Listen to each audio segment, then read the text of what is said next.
Que teve treta na semana de 22, todo mundo já sabe, principalmente a famosa do Monteiro Lobato com a Anitta Malfatti. No vídeo de hoje, o Litera Mais traz 7 tretas da semana de 22, mas principalmente 7 legados ou não desta semana para a literatura e arte dos nossos dias. A Semana de Arte Moderna, ela ocorreu de 11 de fevereiro a 18 de fevereiro de 1922 no Teatro Municipal da cidade de São Paulo e representou uma renovação da linguagem artística, a busca pela experimentação e marcou época ao apresentar ideias e novos conceitos artísticos.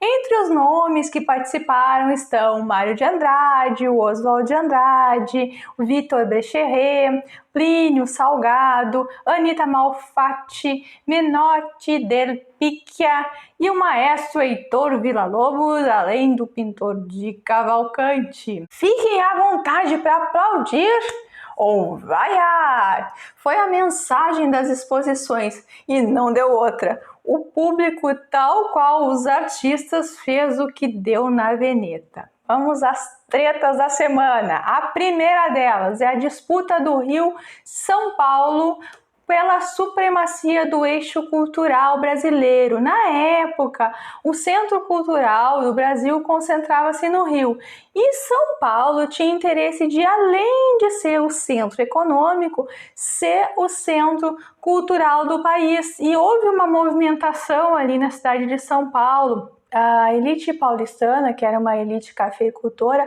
ela apoiou através da figura do René Thiollier, que é um jurista, escritor, filho de baronesa, e ele acaba influenciando essas pessoas da elite a financiar, o evento que foi realizado no Teatro Municipal de São Paulo.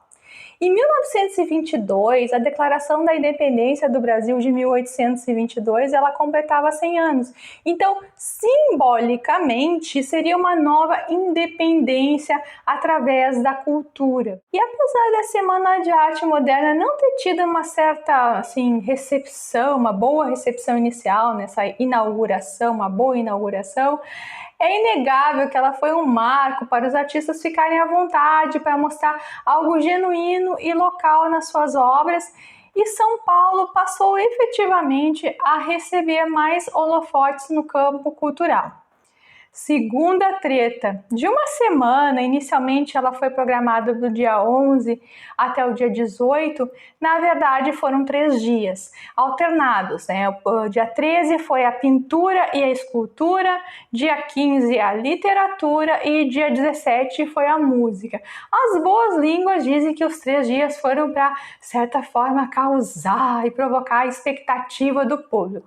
Já as más línguas falam que foi porque nem todos os artistas puderam comparecer, como foi o caso da Tarsila do Amaral, que estava em Paris, e foi para preencher a programação que acabou se condensando em 3 dias. Vamos à terceira treta, a treta com o público, que ficou, de certa forma, muito perturbado com tanta inovação. Inclusive as pessoas ali da elite que financiou também ficaram meio incomodados. Será que aqueles quadros lá na parede eles estavam tortos porque foram mal pendurados?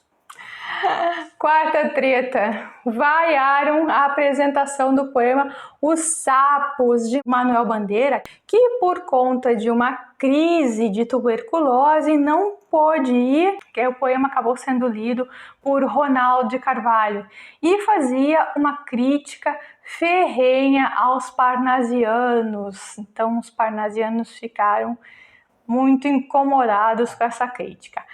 Quinta treta, mais treta com o público. O público não gostou do maestro Villa-Lobos ter aparecido com um pé calçado e outro pé de chinelo. E achou muito desrespeito, enfim. E vaiou de verdade ali na apresentação o maestro, que explicou que era só um calo no pé. Será? Mais treta com o público, o número 6 aqui, que atirou tomates no Oswald de Andrade. Alguns dizem que isso foi porque foi um protesto, enfim, do público e estava, de certa forma, fazendo alguma coisa, causando ali. Mas as más línguas afiadas dizem que o marido da Tarsila Amaral, na época, ele teria pedido para alguns amigos e estudantes que fizessem isso só para fazer provocação mesmo. Sétima treta, esta é famosa e bem anterior à semana. O Monteiro Lobato, ele comprou uma briga com os modernistas em dezembro de 1917. Ele fez um artigo virulento chamado Paranoia ou Mistificação, que foi publicado lá no estado de São Paulo, no qual ele critica Anita Malfatti. O engraçado é que na obra de Monteiro Lobato, ele se encontram muitas características de vanguarda, como o regionalismo e a busca por elementos nacionais, uma busca de denúncia também da realidade brasileira. E pela birra com os modernistas, ele acabou ficando com a pecha de antimodernista.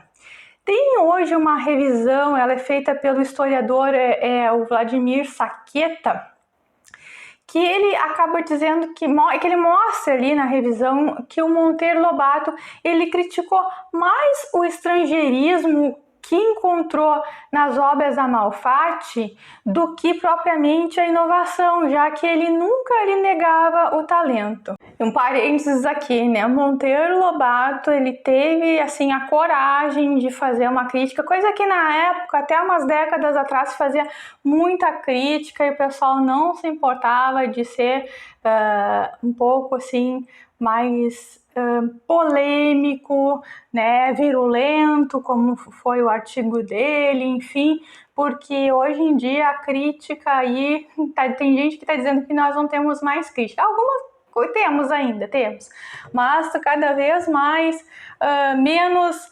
acirrada e mais boazinha assim, né? O Monteiro ali nesse ponto ele realmente foi corajoso em expressar a opinião dele. Então, Monteiro Lobato na Semana de Arte Moderna, ele ainda estava às turras lá com os modernistas e deu, de certa forma, voz, né, ao coro dos descontentes.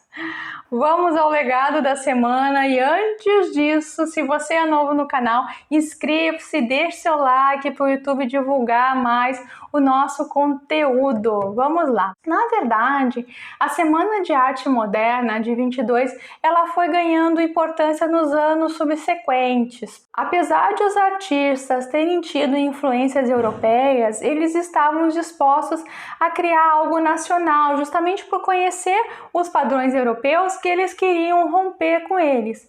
Mas vamos agora então ao que bem ou mal foi discutido e a partir da semana de 22. 1. É a ruptura com os padrões europeus. 2. Uma busca ativa de uma nova linguagem nas artes e na literatura, com a valorização de elementos nacionais. 3. Liberdade nas artes, na música e na escrita. Nas artes, maquetes, quadros e desenhos modernos e arrojados. 4. Um estímulo à consciência crítica do público espectador, ouvinte e leitor. 5.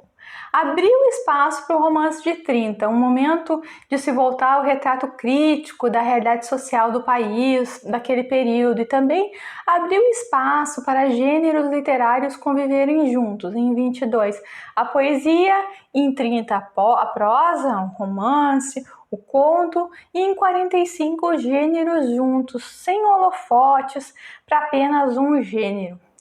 No entanto, essa questão de abrir espaço para o romance de 30, ela é controversa. A Raquel de Queiroz, por exemplo, não via assim.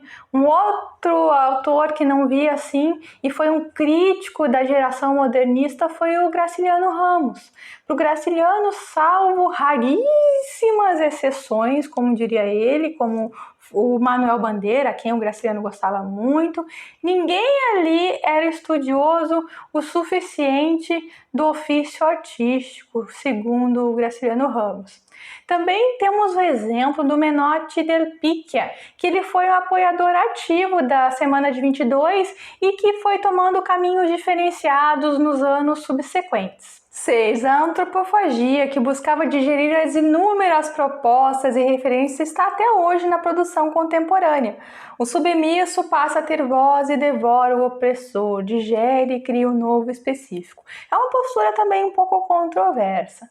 Por último, a mistura de elementos regionais e globais não se esgotaram na semana, estão presentes até os dias de hoje, seja pela semana de 22 ou seja por caminhos artísticos divergentes a ela. Se gostaram do vídeo, deixe seu like, não esqueçam de ativar a sineta para os próximos vídeos e comentem aqui embaixo que eu respondo todos os comentários. Um beijo e até breve!